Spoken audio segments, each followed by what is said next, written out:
Allah. Terus bagaimana hubungan dengan anak saya yang sekolah di pesantren, Pak? Ini mau nanya, sudah bersuci atau berwudu. Terima kasih, Kemudian Bapak. bersihkan wudunya batal. Wudunya batal. Bismillah, Assalamualaikum warahmatullahi wabarakatuh. Alhamdulillah, wassalatu wassalamu ala rasulillah wa ala alihi wa sahbihi wa mawala amma ba'd. Para pemirsa Fatwa TV dan pendengar radio dimanapun Anda berada, apa kabar semuanya? Tentunya kami harapkan para pemirsa selalu dalam keadaan baik, selalu dalam keadaan sehat, dan semoga Allah SWT selalu memberikan hidayah dan taufik kepada para pemirsa dan para pendengar dimanapun berada. Alhamdulillah, puji syukur atas kehadirat Allah Subhanahu wa taala. Senang sekali kembali kami menyapa Anda dalam program live interaktif Fatwa TV Konsultasi Islam bersama Ustadz Dr. Musyafa Ad-Darini hafizahullahu taala, yang beliau ini merupakan salah satu dosen di Sekolah Tinggi Dirasat Islamiyah Imam Syafi'i Jember atau STDI Imam Syafi'i.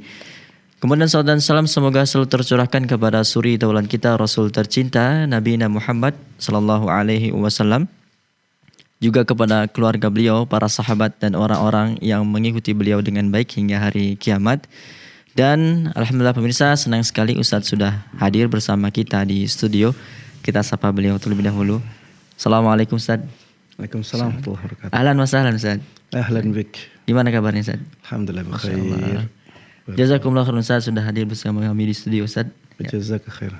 Barakallahu fikum. Fikum barakallah. Ya, alhamdulillah Ustadz dalam keadaan baik, dan kita doakan semoga Ustadz-Ustadz kita, guru-guru kita selalu dalam lindungan Allah Subhanahu wa taala, selalu diberikan kesehatan oleh Allah Subhanahu wa taala.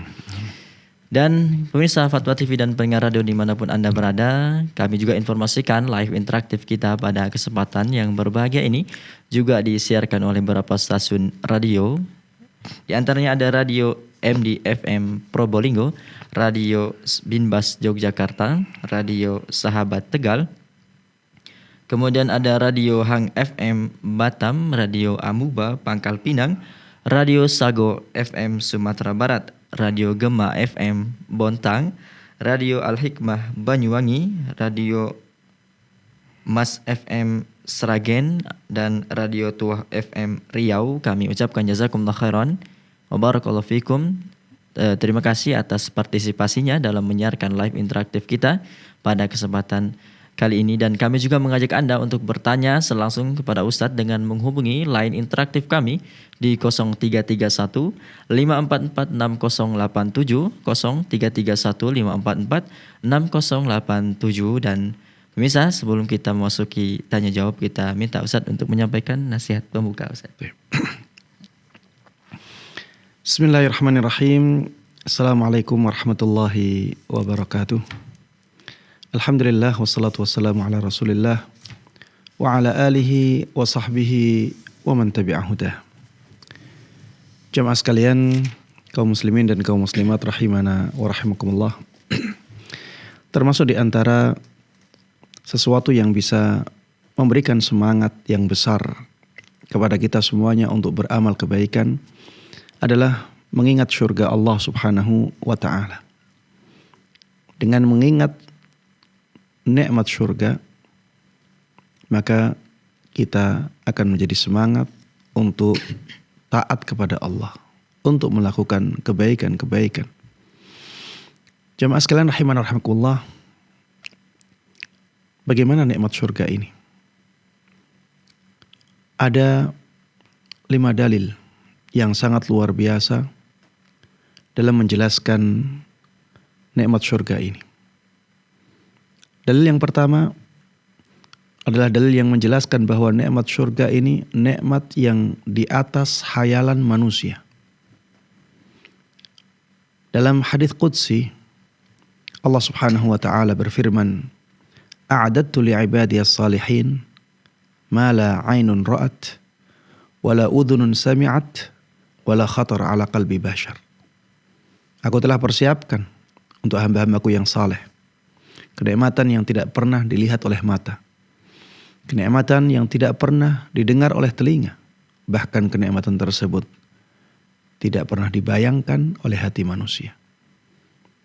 Ini nikmat yang sangat luar biasa sampai tidak pernah dibayangkan oleh hati manusia.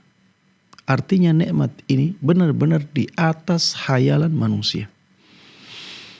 Jemaah sekalian rahiman rahimakumullah, hadis yang kedua atau dalil yang kedua adalah hadis yang menjelaskan tentang satu celupan yang bisa melupakan semua kesengsaraan.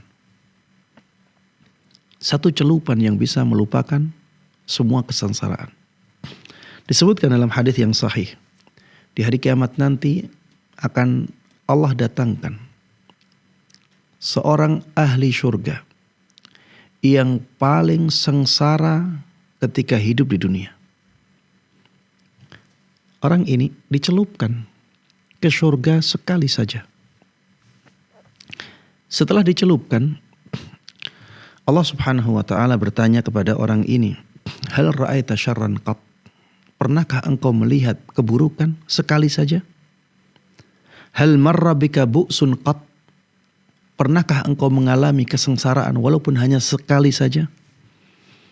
Maka orang ini mengatakan, la wallahi ya Rabb. Demi Allah, tidak pernah sama sekali wahai Rabbku. Padahal orang ini adalah orang yang paling sengsara kehidupannya di dunia. Hanya dicelupkan sekali saja di surga, maka semua kesengsaraan itu hilang sama sekali. Ini kenikmatan yang tidak bisa kita bayangkan jemaah. Bagaimana satu celupan saja bisa melupakan semua kesengsaraan, padahal orang ini adalah orang yang paling sengsara di dunia. Dalil yang ketiga adalah hadis yang menjelaskan tentang orang yang paling akhir masuk surga, dan orang tersebut adalah orang yang paling rendah derajatnya di surga. Disebutkan di dalam hadis yang sahih. Di Sahih Bukhari dan Sahih Muslim, bahwa orang ini mendapatkan bagian di surga sampai 10 kali lipatnya dunia ini. Antum bisa bayangkan? Ini orang yang paling rendah derajatnya di surga. Ini orang yang paling akhir masuk surga. Mendapatkan 10 kali lipatnya dunia ini. Bagaimana dengan orang yang di atasnya? Lalu bagaimana dengan para nabi, para rasul? Dapat berapa mereka? Ini tidak bisa kita bayangkan jemaah sekalian rahiman wa rahimakumullah. Kemudian dalil yang keempat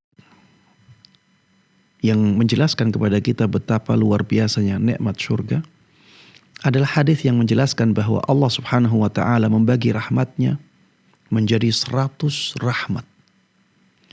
Kemudian Allah berikan satu rahmat dalam kehidupan dunia ini kepada seluruh makhluknya. Seluruh makhluk. Dari manusia, jin, hewan. Dibagi dari awal sampai akhir. Satu rahmat ini, itu yang kita rasakan di dunia ini. Dan dirasakan oleh makhluk Allah di dunia ini.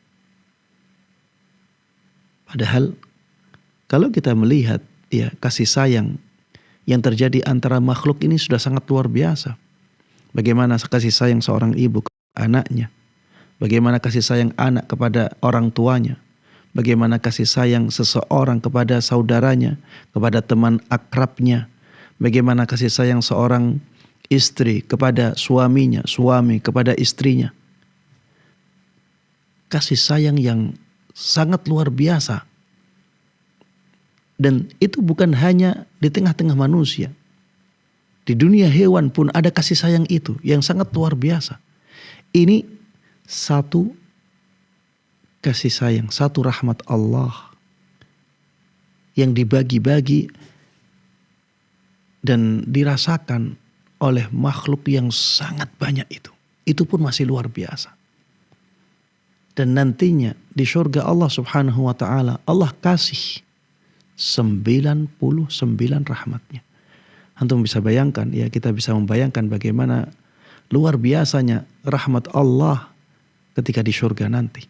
Ya, tadi di Dalil yang pertama, ya kita tidak bisa bayangkan nikmat itu bagaimana. Kita tidak bisa bayangkan rahmat itu bagaimana. Jamaah sekalian rahiman wa rahimakumullah. Dalil yang kelima, yang menjelaskan tentang luar biasanya nikmat Allah subhanahu wa ta'ala di surga adalah firman Allah subhanahu wa ta'ala di surat Az-Zukhruf ayat 71. Allah katakan, wa fiha ma tashtahihil anfusu wa taladzul a'yun wa antum fiha khalidun. Di dalam surga tersebut ada apapun yang diinginkan oleh jiwa. Apapun yang kita inginkan ada di sana.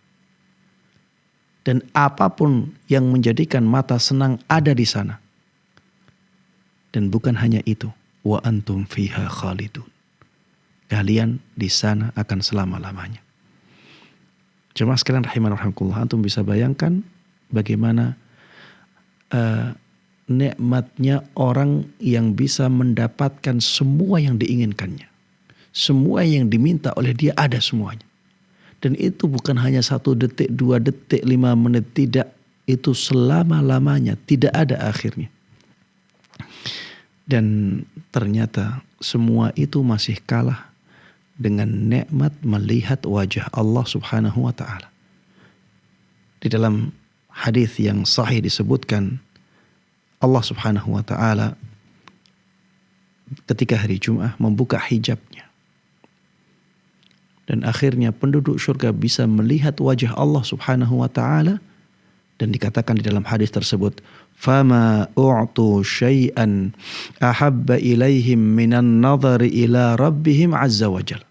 Mereka tidak diberikan nikmat yang lebih mereka sukai melebihi nikmat melihat wajah Allah azza wa jalla.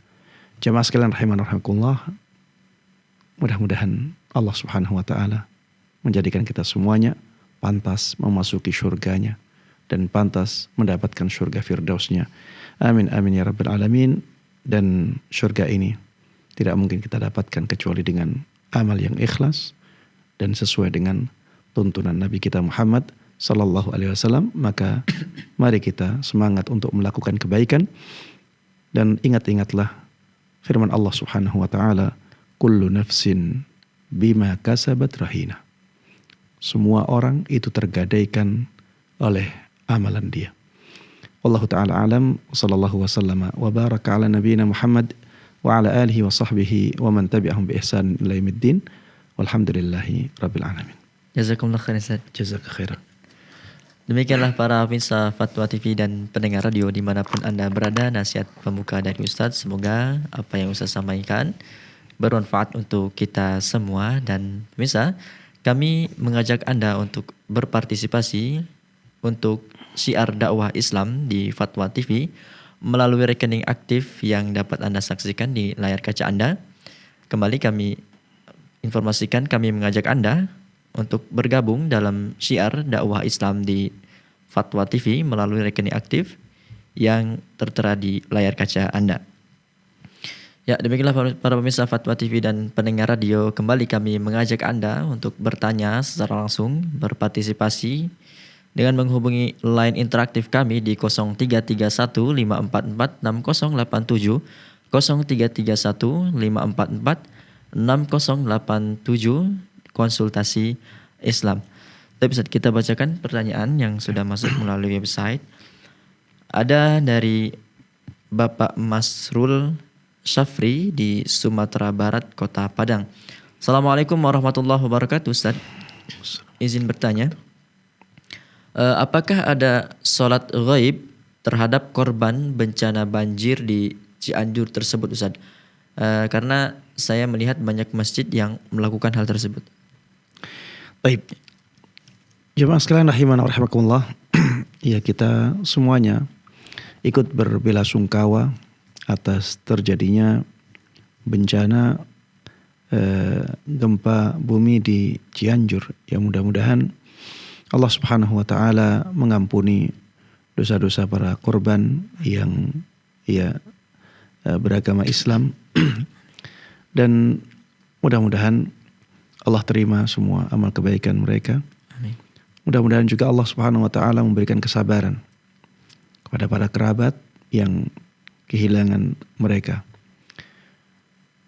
Dan mudah-mudahan Allah Subhanahu wa taala memberikan kedudukan yang tinggi di sisinya untuk para korban yang beragama Islam dan mati dalam keadaan iman. Amin amin ya rabbal alamin. Adapun tentang yang ditanyakan, yaitu tentang salat gaib, maka kita harus tahu bahwa ada perbedaan pendapat di kalangan para ulama dalam masalah ini. Ada yang mengatakan bahwa salat gaib itu dilarang secara mutlak. Ada yang mengatakan salat gaib dibolehkan secara mutlak. Ada yang mengatakan bahwa salat gaib itu disyariatkan apabila orang yang mati tersebut tidak disolati, ya, atau kemungkinan besar tidak disolati. Dan pendapat yang ketiga ini, wallahu taala alam, itulah pendapat yang paling kuat dalam masalah ini. Ya, pendapat yang paling kuat tentang masalah salat gaib adalah pendapat yang mengatakan kalau kita tahu bahwa mayit tersebut tidak disolati, atau kita punya asumsi kuat bahwa mayit tersebut tidak disolati, maka ketika itulah disyariatkan untuk salat gaib. Kenapa demikian? Karena Rasulullah Shallallahu Alaihi Wasallam dahulu tidak salat gaib kecuali kepada Raja Habasyah, ya, kepada Raja Najasyi, ya. Dan ketika itu, ya, raja ini menyembunyikan Islamnya. Sampai akhirnya ketika meninggal, dia tidak ada yang menyolatinya. Orang-orang mengira bahwa raja ini meninggal dalam keadaan Nasrani. Ya. Ternyata Rasulullah Sallallahu Alaihi Wasallam diberikan wahyu bahwa raja ini meninggal dalam keadaan Islam. Dan ya, raja ini tidak disolati. Makanya Rasulullah Sallallahu Alaihi Wasallam mengajak para sahabatnya untuk sholat gaib di Madinah bersama para sahabatnya. Tapi jemaah sekalian rahiman rahimakumullah, tidak disebutkan bahwa Rasulullah Sallallahu Alaihi Wasallam menyolati mayit dengan cara sholat gaib kecuali jenazah ini. Kalau misalnya sholat gaib itu disyariatkan secara mutlak, maka tentunya Rasulullah Sallallahu Alaihi Wasallam ya pernah menyolati jenazah yang lainnya. Ternyata tidak demikian. Maka wallahu taala alam, ya, ana menguatkan pendapat ini bahwa sholat gaib disyariatkan ketika kita tahu bahwa jenazahnya tidak disolati, atau kita punya asumsi kuat jenazahnya tidak disolati. Adapun kenyataan bahwa banyak masjid melakukan sholat gaib, maka ya bisa saja mereka memilih pendapat yang mengatakan bahwa sholat gaib itu disyariatkan secara mutlak. Dan ini masalah ijtihadiyah. Kalau misalnya ada yang menguatkan pendapat tersebut, ya tidak ada masalah. Memang ulama-ulama Syafi'iyah menguatkan pendapat itu, bahwa salat gaib itu disyariatkan secara mutlak. Kalau misalnya ada dari saudara-saudara kita menguatkan pendapat tersebut, ya, maka kita tidak boleh mengingkarinya. Mungkin ya kalau diadakan diskusi, ya tidak ada masalah kita mendiskusikan masalah tersebut. Tapi kalau jelek-jelekan mereka, merendahkan mereka, mengingkari mereka, maka ini ya bukan sesuatu yang dibolehkan di dalam syariat. Ya, masalah-masalah ijtihadiyah seperti ini kita harus toleran. Ya, ketika kita ingin menerapkan hukum pada diri kita, ya, maka kita lihat mana yang menurut kita lebih kuat, itu yang kita amalkan. Adapun pada diri orang lain, maka kita tidak bisa memaksakan pendapat kita. Ya, sampaikan yang kuat menurut kita. Tapi jangan sampai kita merendahkan pendapat lain.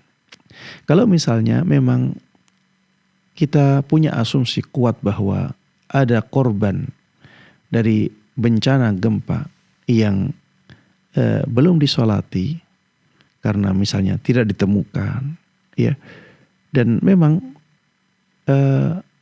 dia tertimbun, misalnya diketahui tertimbun longsoran misalnya tanah dan sulit untuk ditemukan lagi, dan yang seperti itu ya misalnya dipastikan ada, ya maka kita dibolehkan untuk mensolati korban-korban yang demikian dengan sholat gaib. Tapi kalau misalnya tidak ada laporan seperti itu, ya, dan korban-korban yang ada sudah disolati oleh masyarakat setempat, maka orang-orang yang berada di tempat yang jauh, ya, tidak disyariatkan untuk sholat gaib. Ya, ini yang ana kuatkan. Wallahu ta'ala a'lam. Jazakumullah khairan Ustaz. Jazakallahu khairan. Ya, demikianlah kepada Bapak Masrul Syafri di Padang. Kami ucapkan jazakumullah khairan wa barakallahu fikum atas pertanyaannya, dan alhamdulillah sudah ada penelpon yang bergabung Ustaz. Kita sapa terlebih dahulu. Ada Ibu hamba Allah di Lampung. Assalamualaikum warahmatullahi wabarakatuh. Waalaikumsalam warahmatullahi wabarakatuh, Ustaz. Ya, silakan Ibu. Ini maaf Ustaz, saya mohon nasihatnya. Yang waktu itu saya pernah nelpon Ustaz nanya yang saya dizolimi oleh suami ya, Iya. selama 12 tahun itu. Saya mau nanya, setelah ini, saya itu kok ada awalnya sebelum jadi ini tidak ada rasanya, pastinya marah iri sama suami saya sama yang istrinya yang sekarang ini, karena dizolimi gitu, saya ada perasaan kayak gitu Ustaz. Jadi mohon, sekarang ini mereka hidupnya bahagia. Nah, Suaranya tidak jelas. Ya Ibu. Halo. Suaranya kurang jelas. terdengar Ya. jelas Ibu. Iya. Gitu. Ya Ustaz, ada waktu saya pernah menanya ke Ustaz yang 2 kali yang saya yang dizolimi oleh suami ya, yang secara negara udah cerai tapi secara agama masih. Jadi karena dari situ saya mau nasihatnya Ustaz gitu kok. Saya sekarang ini semenjak tahu saya jadi sedih kayak baper gitu kan ya. Kok kayak gini sih gitu loh. Sebenarnya saya nggak ada rasa marah atau iri dari sih gitu, tapi kok kesini kok kayak gini gitu ya, dia hidupnya bahagia enak-enakan sedangkan saya sama anak saya kayak gini gitu. Jadi saya mau nasihatnya Ustaz, karena sebenarnya kalau saya sadar gitu kayaknya Allah ngasih ke saya ini itu udah yang paling terbaik gitu kan ya. Saya untuk ridho. Udah cerai berarti ya? Belum saya urus Ustaz, karena kebetulan saya belum ke pengadilan agama, belum ke mana gitu.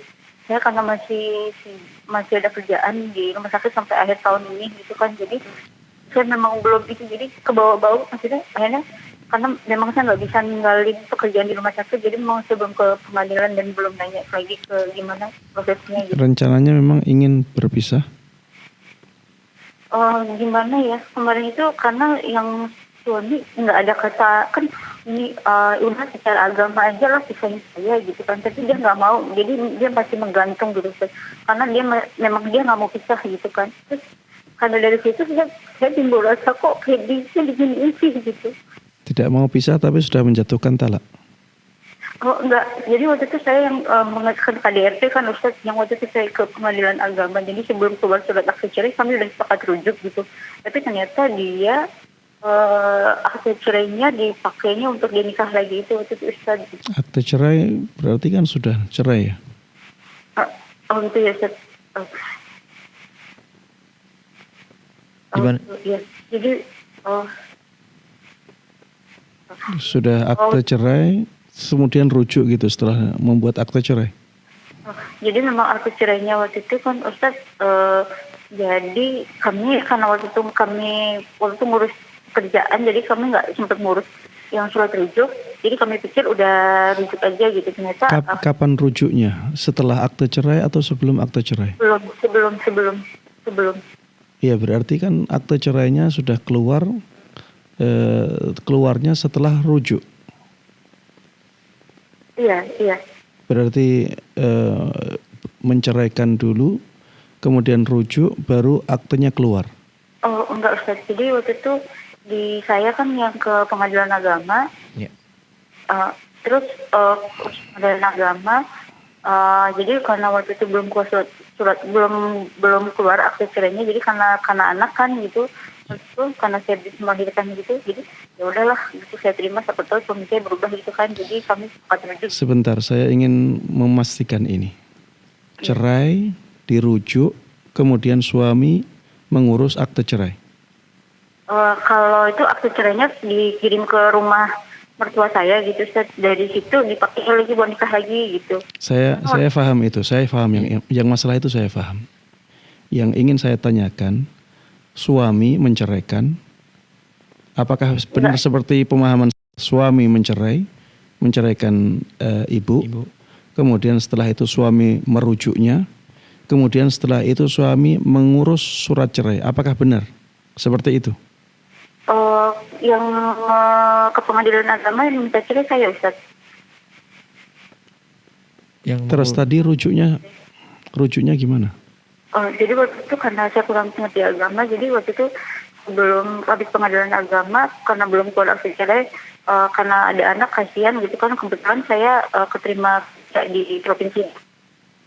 Jadi waktu itu pas bertepatan pengurusan. Terus setelah itu diurus surat cerai oleh suami? Jadi karena kami sibuk ngurus saya di dinas.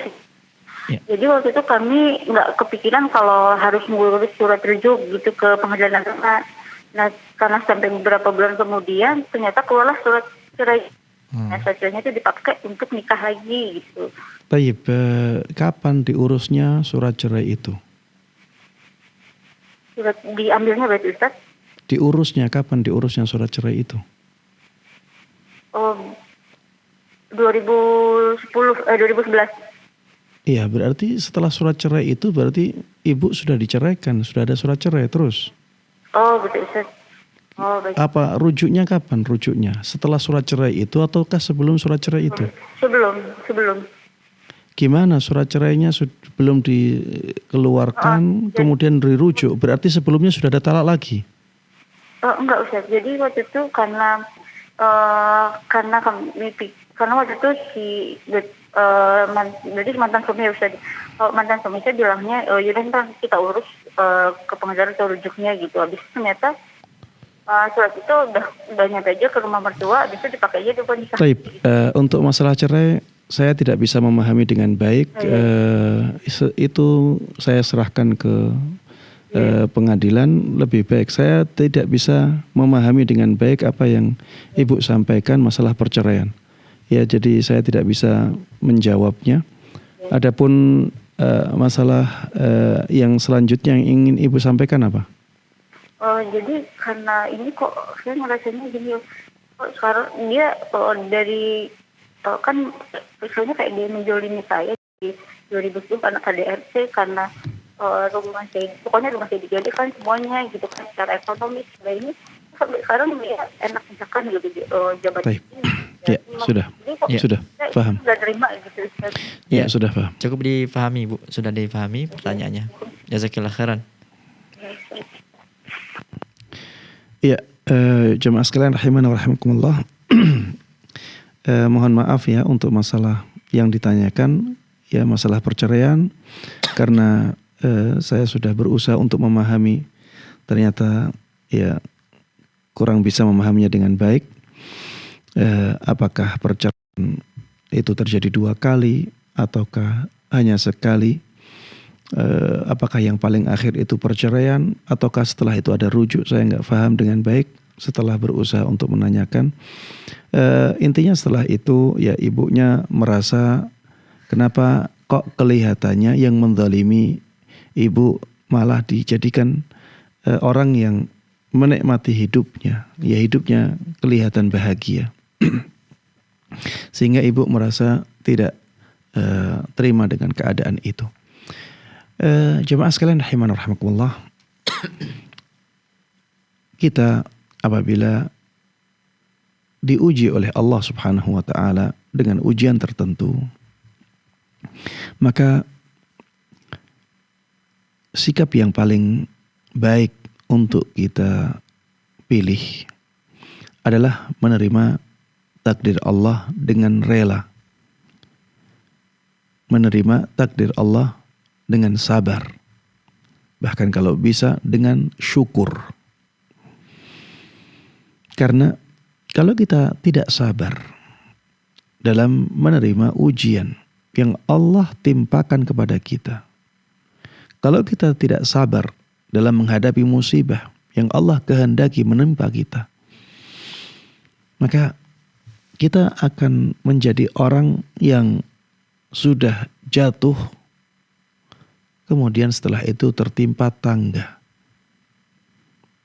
Sudah jatuh, tertimpa tangga. Jadi kita sudah sengsara, tapi musibah tersebut malah mendatangkan dosa. Kena musibahnya sengsara, tidak sabarnya kita menghadapi musibah itu mendatangkan dosa. Berbeda kalau pilihan kita adalah bersabar menghadapi musibah itu, ridha kepada kehendak Allah Subhanahu wa taala, bahkan syukur dengan adanya ujian yang Allah timpakan kepada kita. Dengan pilihan seperti ini, maka musibah tersebut akan mendatangkan banyak hikmah, mendatangkan banyak pahala, ya, dan menjadikan, ya, kita bisa menjadikan musibah tersebut sesuatu yang paling baik untuk kita. Rasulullah sallallahu alaihi wasallam mengatakan, ajaban li amril mu'min, inna amrahu kullahu khair. Sungguh menakjubkan urusan seorang mukmin atau keadaan seorang mukmin. Sesungguhnya semua keadaannya itu bisa menjadi paling baik untuk dia. In asabathu sarra syakar fakana khairan lah. Apabila kemudahan, kelapangan itu mendatangi dia, maka dia bersyukur dan itulah yang paling baik untuk dia. Wa in asabathu dharra sabar fakana khairan lah. Apabila yang terjadi adalah mudarat, musibah, ujian yang menimpa dia, maka dia bersabar dan itulah yang paling baik untuk dia. Asyaddun nasi bala al-anbiya thumma al-amthalu fal-amthal. Manusia yang paling berat ujiannya adalah para nabi. Kemudian orang yang paling baik setelah itu, kemudian orang yang paling baik setelah itu. Ini menunjukkan bahwa ujian bisa meningkatkan atau mengangkat derajat seseorang di sisi Allah Subhanahu wa taala. Makanya manusia yang paling berat ujiannya para nabi. Dengan itu mereka diangkat ke derajat yang paling tinggi. Ajruki ala qadri nasabik. Aidhamul jaza ma'idhami al-bala, ya, besarnya pahala, agungnya balasan itu dengan agungnya atau besarnya ujian. Ya, kalau kita menghadapi ujian dengan sabar, dengan rela, dengan ridha dan syukur, maka kita akan mendapatkan pahala yang agung dari sisi Allah Subhanahu wa taala. Dan jangan sampai ya kita iri dengan kenikmatan yang Allah berikan kepada orang lain. Jangan sampai iri. Kenapa iri? Bukankah Allah Subhanahu wa taala berhak memberikan kenikmatan itu kepada siapa saja? Allah yang punya nikmat itu, kemudian Allah juga yang memberikan nikmat itu kepada siapa saja yang Allah kehendaki. Sehingga untuk apa kita iri? Apa hak kita untuk iri? Bukankah Allah Subhanahu wa taala juga memberikan banyak kenikmatan kepada kita? Kemudian jangan hanya melihat ya zahir dari nikmat itu. Bisa jadi nikmat itu adalah istidraj, kita tidak tahu. Ya, bisa jadi itu adalah istidraj, ya nikmat yang Allah berikan karena kemaksiatan orang lain, karena kezaliman orang lain. Agar orang tersebut terus dalam kezalimannya, terus dalam kemaksiatannya, yang akhirnya nantinya Allah hukum dengan hukuman yang ya benar-benar nyata bagi dia, benar-benar berat untuk dia. Kita tidak tahu jemaah. Maka ya jangan sampai kita iri pada nikmat yang Allah berikan kepada orang lain, ya. Dan jangan sampai kita lebih perhatian kepada nikmat yang Allah berikan kepada orang lain, tapi lihatlah nikmat-nikmat yang Allah berikan kepada kita dan syukuri kehidupan kita. Jadilah orang yang qanaah, ya itulah orang yang bahagia, orang yang benar-benar kaya, kekayaan yang sejati. Al-ghina ghinan nafas, kata Rasulullah sallallahu alaihi wasallam. Kekayaan itu adalah kekayaan hati. Ya. Wallahu taala alam. Jazakumullah khairan Ustaz. Jazak khair. Ya, demikianlah kepada ibu hamba Allah di Lampung, semoga bermanfaat dan semoga Allah Subhanahu wa taala selalu memberikan kesabaran dan ketabahan kepada ibu yang bertanya, para pemirsa semuanya. Dan alhamdulillah Ustaz sudah kembali bergabung penelpon. Ada Pak Kadan di Cianjur, kita sapa terlebih dahulu. Assalamualaikum warahmatullahi wabarakatuh.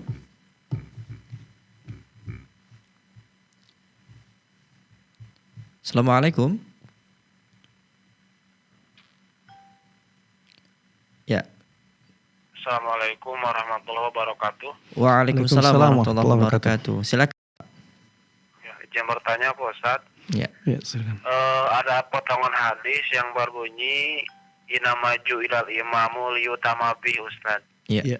Jadi, yang saya mohon kepada Ustaz tolong disebutkan secara lengkap redaksi hadis ini, soalnya tidak sedikit orang makmum itu ketika berjamaah itu selalu mengikuti imam dari mulai takbiratul ihram sampai berzikir bersama sampai berdoa. Bahkan makmum yang masbuk pun ketika zikir di pertengahan langsung ikut ke di pertengahan ya Ustaz. Sisa dari sholatnya itu kan kalau masbuk kan jadi tertinggal zikirnya Ustaz yang awal-awal. Jadi ketika menemukan di dalam pertengahan langsung ikut di pertengahannya Ustaz. Ya. Jadi apa yang dimaksud dengan hadis tersebut mohon dijelaskan Ustaz. Iya. Baik. Cukup Bapak. Jazakumullah khair. Assalamualaikum warahmatullahi wabarakatuh. Waalaikumsalam warahmatullahi wabarakatuh. Wa iyyakum. Iya. Jemaah sekalian rahimanallah, hadis yang ditanyakan adalah hadis yang diriwayatkan oleh Imam Bukhari dan Imam Muslim. Innama ju'ilal imamu liyutamma bihi. Imam dijadikan sebagai imam adalah untuk diikuti. Kemudian Rasulullah sallallahu alaihi wasallam menjabarkan ya apa yang dimaksud dengan sabda beliau ini. Beliau mengatakan fa idza kabbara fakabbiru. Apabila imam bertakbir, maka bertakbirlah kalian. Wa idza raka'a farka'u. Apabila imam ruku', maka ruku'lah kalian. Wa idza qala sami'allahu liman hamidah faqulu rabbana walakal hamd. Apabila imam mengatakan sami'allahu liman hamidah, maka katakanlah oleh kalian rabbana walakal hamd. Wa idza sajada fasjudu. Apabila imam melakukan sujud, maka bersujudlah kalian. Wa idza shalla jalisan fasallu julusan ajma'un. Apabila imam salat dalam keadaan duduk, maka salatlah kalian dalam keadaan duduk. Jamaah sekalian rahimanallah, kalau kita melihat ya hadis ini, maka kita akan faham bahwa yang dimaksud dengan perintah untuk mengikuti imam, maksudnya adalah perintah-perintah di dalam salat. Perintah-perintah di dalam salat. Ya, perintah mengikuti imam di dalam salatnya.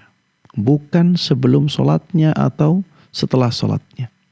Ketika imam salat. Dan kita juga bisa memahami dari hadis-hadis yang ya menjelaskan tentang masalah ini, bahwa perintah mengikuti imam di sini hanya pada gerakan-gerakan imam atau amalan-amalan imam yang tampak. Adapun yang tidak tampak, maka kita tidak harus mengikutinya. Ya, seperti misalnya takbir Allahu Akbar, takbiratul intiqal atau takbiratul iftitah, ya, takbiratul ihram, itu tampak. Imam mengucapkan Allahu Akbar. Ketika sujud ketika ruku' Allahu Akbar. Ketika sujud Allahu Akbar. Ini kita ikuti karena makmum ya melihat itu, mendengarnya dengan jelas. Begitu pula ruku', makmum melihatnya dengan jelas. Sujud, makmum melihatnya dengan jelas. I'tidal juga demikian. Gerakan-gerakan, bacaan-bacaan yang jelas seperti ini, ya kita ikuti imamnya. Adapun yang tidak terlihat, ya, atau sulit untuk dilihat, maka imam tidak diperintah, makmum tidak diperintahkan untuk mengikuti. Ya seperti misalnya ketika i'tidal, apakah imam itu bersedekap, ataukah imam melepaskan tangannya, menjulurkan tangannya? Kita tidak diperintahkan untuk mengikuti gerakan imam dalam masalah ini karena itu sulit untuk dilihat. Ya mungkin kalau makmumnya dekat dengan imam masih mudah untuk melihatnya. Misalnya di belakang imam atau di samping kiri kanannya yang masih dekat, masih kelihatan dengan jelas. Tapi kalau misalnya di akhir saf kanan, akhir saf kiri, sudah kesulitan. Di saf kedua sudah kesulitan untuk melihatnya. Begitu pula dengan bacaan. Bacaan yang dibaca oleh imam ketika i'tidal apa? Di sana ada banyak bacaan. Apakah kita disyariatkan untuk mengikuti bacaan yang dibaca oleh imam ketika i'tidal? Bacaan yang dibaca oleh imam ketika ruku', bacaan yang dibaca oleh imam ketika sujud? Jawabannya tidak.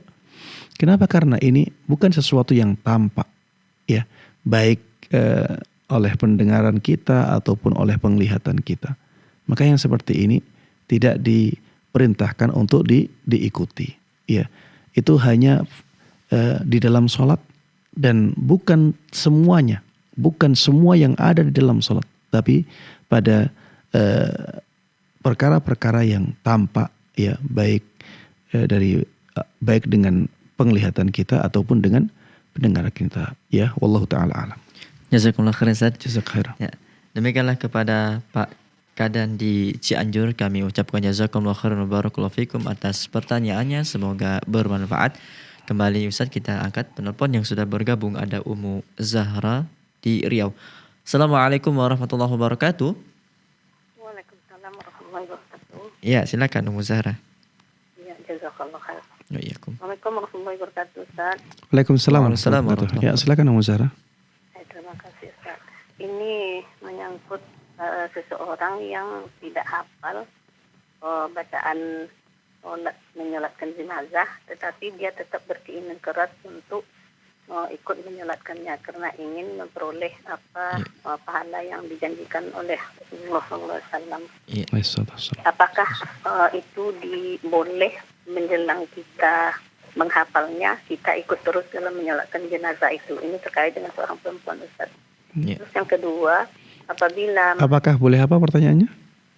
Apakah seorang perempuan itu boleh, apa kita boleh karena kita belum hafal doa-doanya, apa kita boleh ikut menyolatkan walaupun kita hanya membaca Al-Fatihah, Ustaz? Terus yang kedua, apabila jenazah telah berada di dalam masjid, apakah kita masih boleh melaksanakan sholat tahiyat masjid? Pertanyaannya. Sholat tahiyatul masjid di dalam masjid. Oh, sebelum sholat jenazah ya? Iya, jenazahnya sudah berada di dalam masjid. Apakah ini dibenarkan atau bagaimana? Baik. Ya, nasihatnya. Assalamualaikum warahmatullahi wabarakatuh. Waalaikumsalam warahmatullahi wabarakatuh. Baik, jamaah sekalian rahimanallah.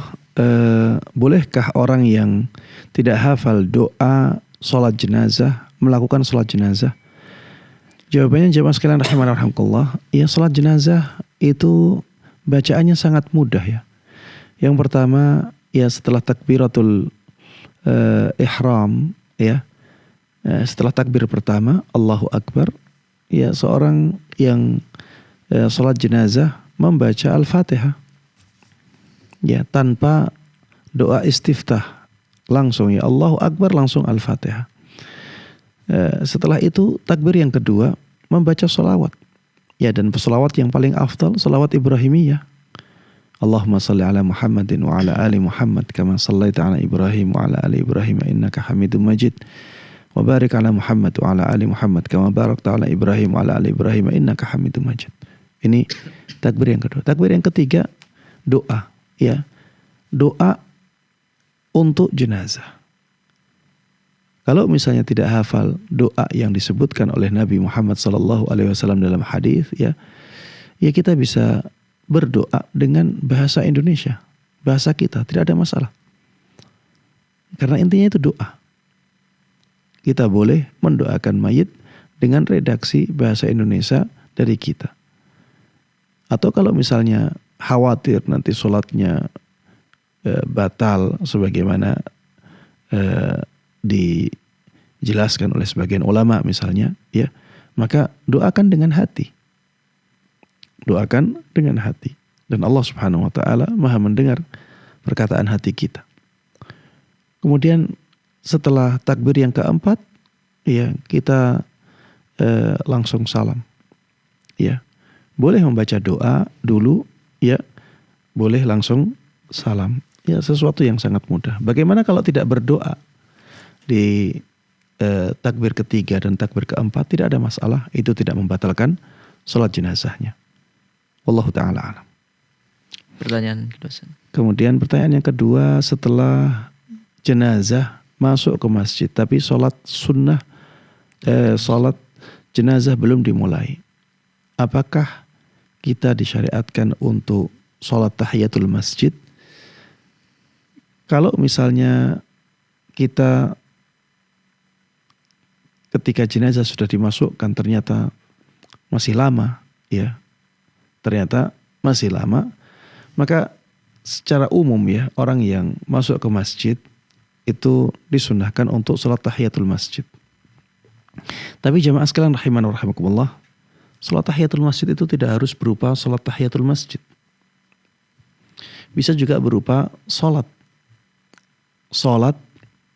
apapun bentuknya. Ya, bisa sholat fardu, bisa sholat qabliyah, zuhur, atau sholat sunnah wudu. Itu bisa jadi sholat tahiyatul masjid. Yang penting ketika kita masuk masjid, pertama kali yang kita lakukan sebelum duduk adalah sholat. Sehingga kalau misalnya jenazah sudah dimasukkan ke dalam masjid dan nantinya akan segera ada sholat, maka ya lebih baik menunggu. Kan nantinya kita tidak duduk di masjid. Kecuali kalau kita ingin duduk sedangkan sholat jenazah ternyata masih lama, maka kita disyariatkan untuk sholat tahiyatul masjid kemudian duduk. Mungkin menunggu sholat jenazahnya dimulai.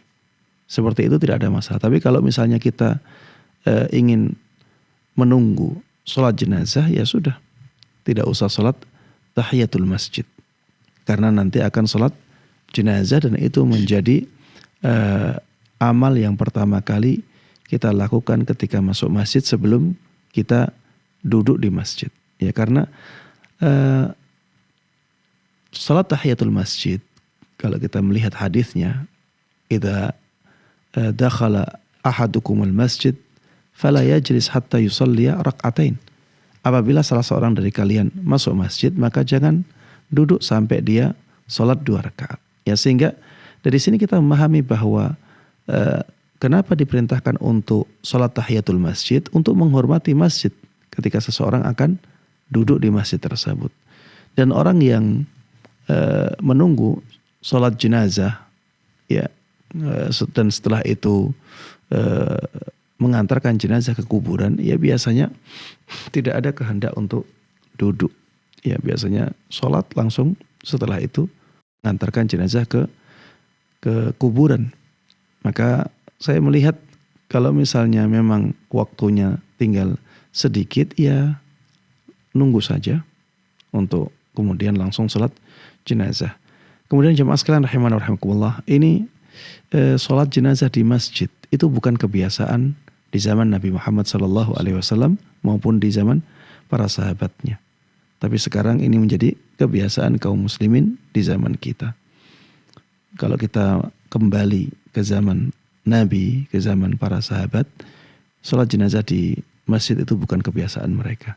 Ya, sehingga jangan sampai kita meyakini bahwa sholat jenazah di masjid itu lebih afdal daripada di tempat lain.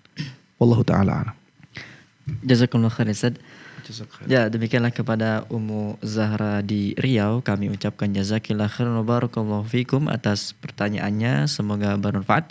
Dan semoga Allah Subhanahu wa taala selalu memberikan hidayah dan taufik kepada ibu, keluarga dan para pemirsa semuanya. Dan alhamdulillah Ustaz, tadi adalah pertanyaan terakhir kita pada kesempatan kali ini. Jazakumullah khair Ustaz atas waktu dan ilmunya Ustaz. Jazakum khair. Dan semoga di lain kesempatan kita kembali berjumpa Ustaz. Bismillah. Amin. Amin. Barakallahu fikum. Demikianlah para pemirsa Fatwa TV dan pendengar radio dimanapun Anda berada. Tadi adalah penelpon terakhir kita pada kesempatan kali ini. Kami ucapkan mohon maaf kepada para penelpon yang tidak sempat kami angkat dan kepada para penanya melalui website yang tidak sempat kami bacakan. Tapi Anda dapat terus menyaksikan live interaktif Fatwa TV dari Senin hingga Jumat. Dan informasi seputar Fatwa TV Anda dapat mengunjungi website kami di www.fatwatv.id. Kemudian untuk update tanya jawab Anda dapat mengunjungi di www.dewanfatwa.com/tanya jawab. Dan kami juga kembali mengajak Anda untuk berpartisipasi dalam syiar dakwah Islam di Fatwa TV melalui rekening aktif yang dapat Anda saksikan di layar kaca Anda. Kami mengajak para pemirsa dan pendengar radio untuk berpartisipasi dalam syiar dakwah Islam di Fatwa TV melalui rekening aktif yang dapat Anda saksikan di layar kaca Anda. Dan kembali kita mendoakan ya kepada para korban bencana, semoga Allah Subhanahu wa taala selalu memberikan kesabaran dan ketabahan, dan kepada korban yang meninggal dunia semoga Allah Subhanahu wa taala mengampuni dosa-dosa mereka. Dan akhirnya semoga apa yang Ustaz sampaikan pada kesempatan kali ini bermanfaat untuk kita semua. Kita akhiri perjumpaan kita dengan doa kafaratul majlis. Subhanakallahumma bihamdika asyhadu an la ilaha illa anta astaghfiruka wa atubu ilaik. Wa sallallahu ala sayyidina Muhammad. Wassalamualaikum warahmatullahi wabarakatuh. Ya Allah. Terus bagaimana hubungan dengan anak saya yang sekolah di pesantren, Pak? Ini mau nanya. Sudah bersuci atau belum? Terima kasih, Kemudian Bapak. bersentuhan dengan suami, Rahimana wa rahimakumullah. wudunya batal.